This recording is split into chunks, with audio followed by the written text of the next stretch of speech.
ډېر محترم مسلمانانو، دا یو تقدیر د بدلیدو یو اهم راز درته ښیم. تقدیر بدلنے والا چیز. آیا تقدیر بدلیږي او که نه؟ او که تقدیر بدلیږي نو په څه به بدلیږي؟ او کوم تقدیر به زما او ستا بدلیږي؟ نو داسې بهترین عمل درته نن ښیم انشاءالله چې یو عمل شته دی چې د انسان تقدیر ورسره بدل شي.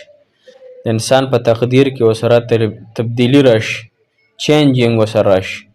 ډېر خلک داسې وي د خپل تقدیر د وجې نه پریشانه وي، وایي ما سره داسې ولې کېږي، زما دا قسمت ولې دومره خراب دی، زما دا ترتیب ولې دومره خراب دی. نو د هغې محترمو وجه درته ښیم. محترمو دا تقدیر چې بدلیږي که نه، نو دا په یو څیز سره بدلیږي، بلکې په دوو څیزونو سره. نو راځئ هغه دوه څیزونه درته ویمه چې زندګي م بدله شي. کو دا څیزونه تاسو وکړه نو انشاءالله چې ژوند کې هم الله تعالی تبدیلي راولي، تقدیر هم الله جل شانه بدل کړي. او تقدیر کې چې څومره فیصلې وي ستاسو د ژوند، یعنې ستاسو ته ناخوښې فیصلې وي، هغه به انشاءالله چې الله تعالی وغواړي هغه هم بدلیدی شي. نو تقدیر بدلیدو سره راځئ ما سره دا خبرې واورئ. السلام علیکم ورحمت الله وبرکاته. ډېرو معزز او محترم او قابل قدر مسلمانانو رونو خویندو، هغه مسافر کم چې بهر وطنونو کې دي، الله تعالی د ټولو مسافرو حامی او ناصر مددګار شي. الله تعالی مو په دین او دنیا دواړو کې وځلوه. محترمو، اول خو دا خبره واورئ چې د انسان تقدیر بدلیږي که نه. ګوره د انسان تقدیر بدلیږي بېشکه په دوو څیزونو سره د انسان ژوند کې تبدیلي راځي. هغه تقدیر نه بدلیږي محترمو کم چې لکه مثال په طور د انسان رزق څومره دی، نو د انسان چې څومره رزق لیکلی شوی دی هم هغه رومره رزق به دی خوري. یا د انسان څومره زندگی ده نو زندگی به هغه وي، لیکن دی کې ورته الله تعالی ترقی ورکړي، دی کې ورته الله تعالی برکت ورکړي. نو هغه تقدیر بدلیږي محترمو کم چې د یو څیز سره بدلیږي. هغه څیز شی دی رسول الله مبارک فرمایي صلی الله علیه وسلم، تقدیر صرف بدلولو والا څیز څه شی دی؟ دعا ده. دعا، الدعاء مخ العباده، دعا د عبادت مغز دی. او انسان عمر کې اضافه صرف په حسن سلوک سره راځي. که د انسان تقدیر بدلیږي نو بدلیدی شي، خو په څه بدلیدی شي؟ په دعا باندې، صرف په دعا بدلیدی شي. که د انسان عمر سیوا کیږي نو په یو څیز سره سیوا کیږي، هغه څه دی؟ حسن سلوک. نو دعا داسې یو څیز د محترمه چې رسول الله مبارک فرمایي دعا د عبادت مغز دی. مونږ خو لومبی دعا د سره غواړو نه. دعا یو داسې عبادت دی محترمو چې الله تعالی پخپله فرمایي څوک چې ما نه غواړي زه به ورته ورکوم. چېرته دی الله تعالی ته اوښکې توی کړي دي خپل حاجت دپاره؟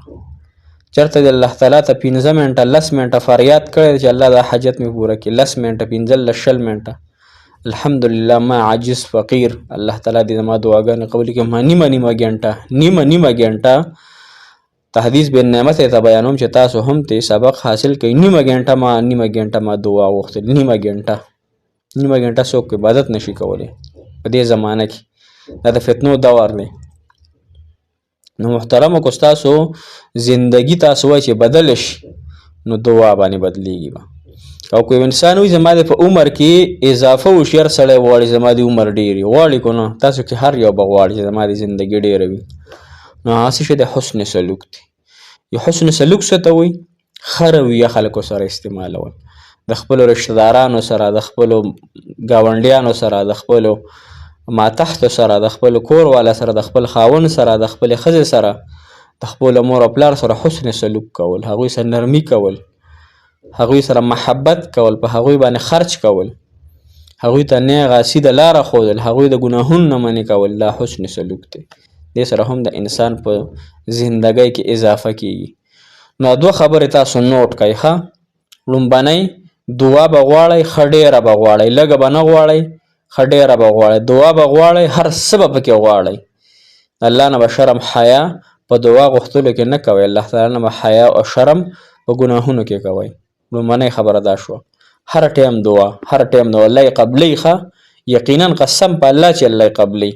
هو که په چا په خېټه کې حرام نه صحیح شوه نو د هغه دعا الله تعالی قبلی. یا حرامو ته دی ګوري نه، حرام قتل نه کوي، حرام اورېدل نه کوي، حرام ګرځېدل نه کوي، حرام ویل نه کوي، دا ټول حرامو کې راځي.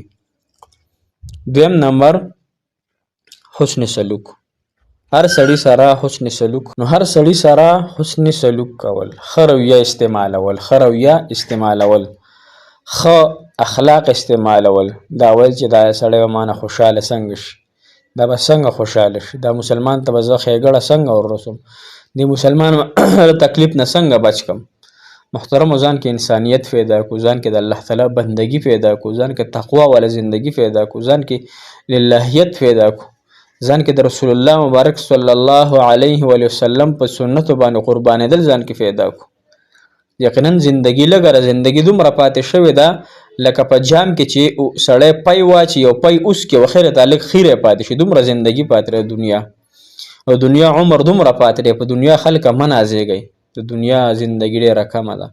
په آخرت باندې نازونه وکړئ، د آخرت دپاره ستړې وکړئ چې ابدي زندگی ده، د خوشحالو زندگی ده. الله تعالی دې مو تاسو ته عقل او سمج او سوچ راکړي. الله تعالی دې مو تاسو ډېرې خوشحالۍ دنیا او آخرت راکړي. موږ ته هم ډېره